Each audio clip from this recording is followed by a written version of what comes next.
At any point in your life, I just want you to understand that it is possible for you to go from the level of not enough to the level of more than enough, because we are serving a God of abundance, the creator of all the heavens and the earth, the creator of the universe. Hallelujah.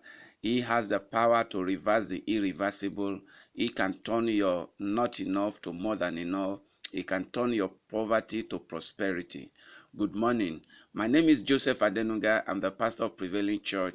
I'm here again with the gospel of our Lord Jesus Christ, just to encourage and to inspire you. Today I start by praying for you that the Almighty God will lay His hands on you. God will turn your life and your situation around. God will take you from the level of not enough to the level of more than enough. Receive power to get wealth. Receive power to succeed. Receive power to have breakthrough in every difficult situations of your life. Receive the anointing that provides solutions to problems. In the name of Jesus. In the name of Jesus, it is well with your soul. You will not be stranded. In the name of Jesus. You are empowered to move forward. You are empowered and favored to succeed. You are empowered right now to attract wealth. In Jesus' mighty name I pray. Amen. That's it. It is done. The blessing of God is on your life, and God will begin to turn things around for you in the name of Jesus. And all the area where there is not enough, God will turn you around to have more than enough in Jesus' name. Amen. The first thing I want you to understand is that our God is a God of abundance. He created the universe. The universe is full of abundance. The universe is a mind-blowing creation of God. When you look at the stars, there are galaxies of stars. There are more than 100 million galaxies. And each galaxy contains more than 1 billion stars. 1 billion stars in each galaxy. And that is just a conservative estimate. And there are millions of these galaxies. Look at the abundance of the universe. The universe is so vast that even the scientist says it is increasing on a daily basis. That is the creation of God. When God said, "Let there be light," that was what shoot out of the word of God. So, and when you look at the earth is full of abundance. There are natural resources and that can make everybody have more than enough. The resources on earth are, inexhaustible. If everyone have more than enough, all the resources that God placed on the earth cannot be exhausted. You see, no matter how we waste the resources, no matter how all of us use the resources, there are abundant resources in the sea, in the earth, resources that are inexhaustible are placed on the earth, and so you don't have any reason to be poor. You don't have any reason to go through life with a level of not enough. There are enough resources on the earth to bless everyone. Hallelujah. So, number one, the Bible says in the book of Philippians chapter 4 verse 19 that, "But my God shall supply all your needs according to His riches in glory by Christ Jesus."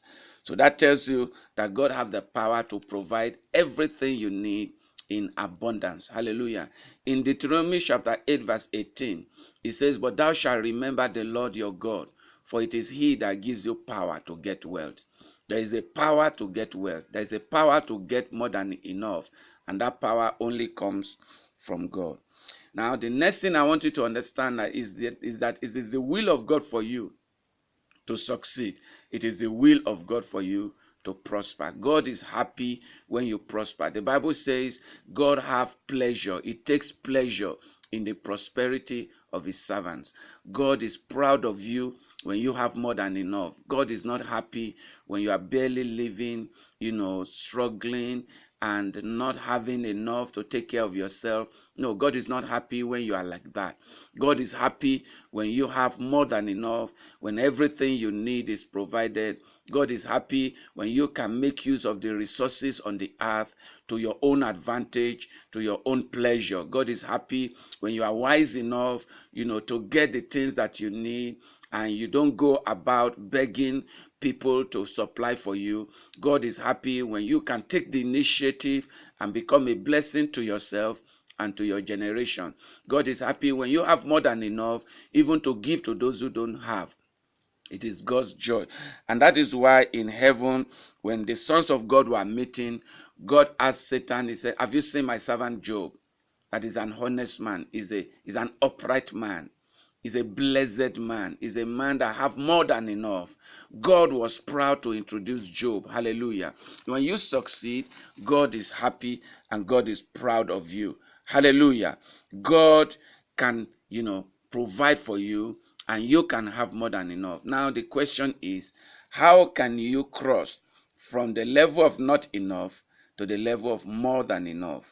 Now, you can cross when you trust in God.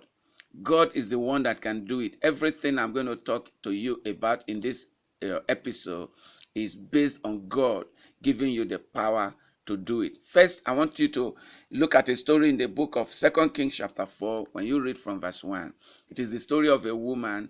She was a widow. Her husband was a son of the prophet. Sons of the prophets are those people who believe in the prophet and they supply the needs of the prophets, and they are also may become prophets in future if they know what they are doing. And so this woman married to one of the sons of the prophet, but this son of the prophet unfortunately was not a rich man. He was poor, so he went and borrowed. He borrowed a large sum of money, and in those days you could use your children as collateral. So he had two sons and he used them as collaterals, and he died. When he died, the creditors came to the wife and said, look, we need our money. Otherwise, we are going to take your children because your children are the collateral for the loan. And so, because she did not want to lose her children, she ran to Elisha the prophet and said, Elisha, man of God, please help me. My husband, took a lot of loans before he died. Now he's dead, and there's no way for me to return the loan, and the creditors are here to take my children as collateral.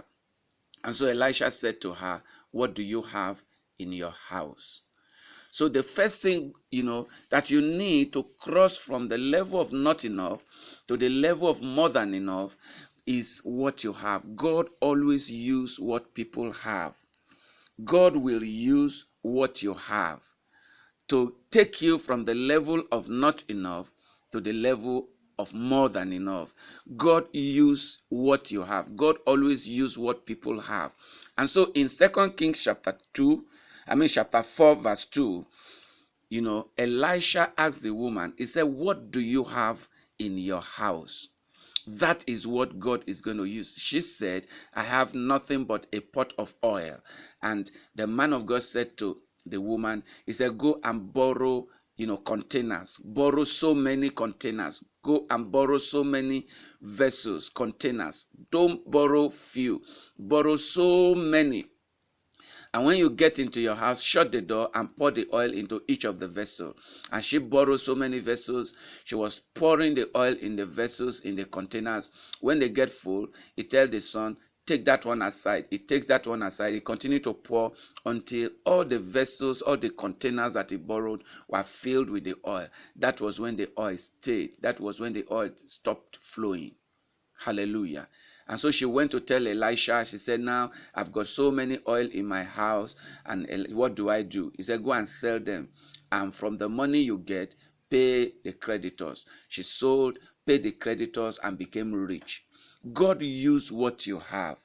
Let me tell you the story of Moses. When God called Moses, and Moses was afraid to go and answer the call of God, God asked Moses in the book of Exodus chapter 4 verse 2, he said, what do you have? What is in your hand? He said, a rod.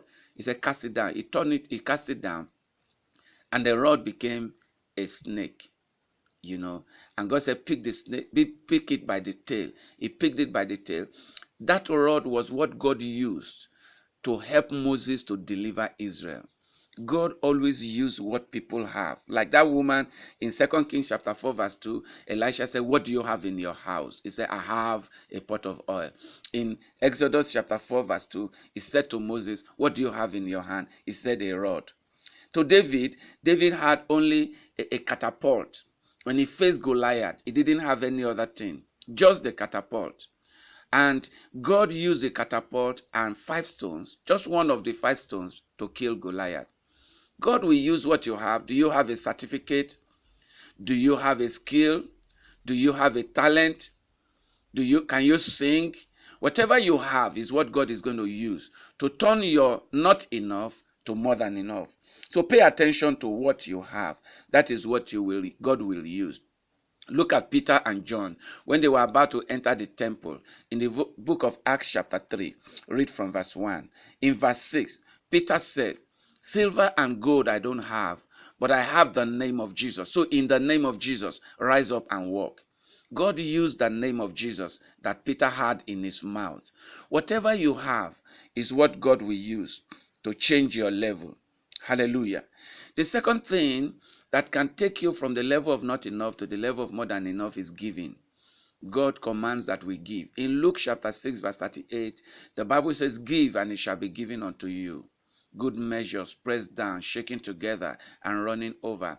God wants you to give. The law of giving is the law of prosperity. The law of giving is the law of abundance. The more you give, the better for you, because the more blessed you will be. You see, in the natural world, it seems foolish to give, because in the natural, it seems as if when you give, you reduce, because what you give is gone. But you see, in the spiritual, the opposite is the case. When you give, in the physical, it looks as if you are reduced. But in the spiritual realm, it's a law of God that we cannot understand with our mind. But when you give, in the spirit realm, it is multiplied back to you. You see, it's an operation of God that you may not understand, and God does not call you to understand it. He only calls you to believe it. Because when you are trying to understand it, you will not understand it, because it is the work of God. You must give to the poor. You must give to people who are less privileged. You must give in the church. You must pay your tithe. Your tithe is the 10% of what you have. When you pay tithes, God is committed to your cause. God is committed to turn your level of not enough to more than enough. You see, when you habitually give your tithe, God is committed to blessing you. You see, as soon as you begin to pay your tithe, God puts some forces into play in your life that ensures that you are always blessed. Your tithe and your offering opens doors for you and gives you, a way among the rich people. In the book of Malachi chapter 3, when you read from verse 8, it talks about tithe. He said the people have robbed him. They said, "Where have we robbed you?" He said, in tithes and in offering. When you don't pay your tithe, you are robbing God. You are stealing from God. But God said, "Now bring your tithes into the storehouse and prove me." God says, when you pay your tithe, you use your tithe to prove me, to test me. You see, to put me into test whether I will not open the windows of heaven for you. These are spiritual laws. If you follow them, your not enough shall be turned to more than enough. That is a guarantee from God. Hallelujah. Another thing that takes you from the level of not enough to the level of more than enough is you need to find something to do. God cannot change your level when you are at home doing nothing. God prosper what you lay your hands to do. The Bible says, "And whatsoever you lay your hand to do shall prosper." But when you lay your hands on nothing, nothing prospers. So you need to get something to do. There's so many things you can do. Everything around us, you see, can make money for you. You can begin today. You can begin today. If you don't have a job, you can create a job for yourself. And that job that you created for yourself can create job for other people. God can turn you to an employer of labor. You need to think. You see, what do you do? What do you do to make you money? There are a lot of things you can do. You see, but majorly what brings money is what answers to people's need. Find a need in your community. Find what people are in need of. Begin to provide. Supply answer to that need. And money will be coming. This is where I'm going to stop today. I will continue this message another time. Thank you for listening. I believe this has blessed you. I'd like you to rebroadcast this. This will bless somebody. Thank you so much. May God bless you. May God, give you divine ideas that when you follow them, they are going to turn your not enough to more than enough. In Jesus' name. Thank you so much. Once again, my name is Joseph Adenuga, the pastor of Prevailing Church. Right now, I'm signing out and saying to you, be blessed and remain blessed.